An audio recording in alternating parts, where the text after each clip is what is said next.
વડોદરામાં રાતના અંધારામાં ચંદનના ઝાડની ચોરી થઈ। ફિલ્મ પુષ્પા સ્ટાઇલમાં રાત્રે ચોરો ચોરી કરતા હતા। MS યુનિવર્સિટીની હેડ ઓફિસ પાસે ચંદનના 2 ઝાડ કાપી ચોર ટોળકી ફરાર થઈ ગઈ। કરોડો રૂપિયાના ખર્ચે સિક્યુરિટીનો કોન્ટ્રાક્ટ આપ્યો હોવા છતાં પણ આ ચંદનના ઝાડ ચોરાઈ ચૂક્યા છે।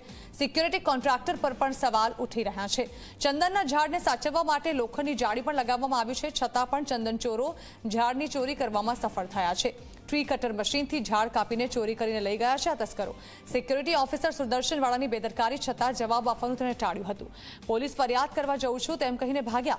લાખોનો પગાર લેતા સિક્યુરિટી ઓફિસર ચંદન ચોરી રોકવામાં નિષ્ફળ નીવડ્યા છે।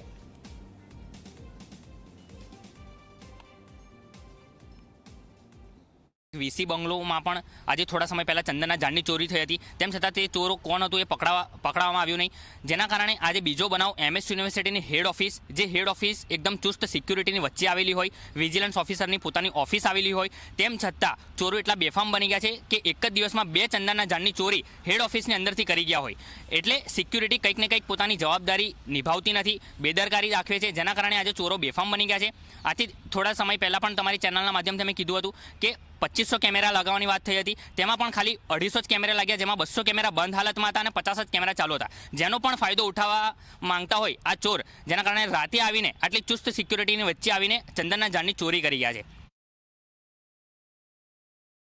મને ઇન્ટરવ્યુ આપવાનો કોઈ અધિકાર નથી, તમે સાહેબને પૂછી શકો છો, બરાબર? મને કોઈ ઓથોરિટી નથી। અધિકારી છો અહીંયા સિક્યુરિટી? હા, બરાબર, હું સિક્યુરિટી ઇન્ચાર્જ છું, પણ ઓથોરિટી નથી મને ઇન્ટરવ્યુ આપવાની। નેગ્લિજન્સી નથી માનતા? હા, પણ એટલે એ આપ સાહેબને પૂછી લ્યો ને પ્લીઝ। આપ અધિકારી છો સાહેબ, આપણે સિક્યુરિટી ગાર્ડમાં બચાવ કરી રહ્યા છો, એટલે આપ સાહેબને પૂછો, મને ઓથોરિટી નથી।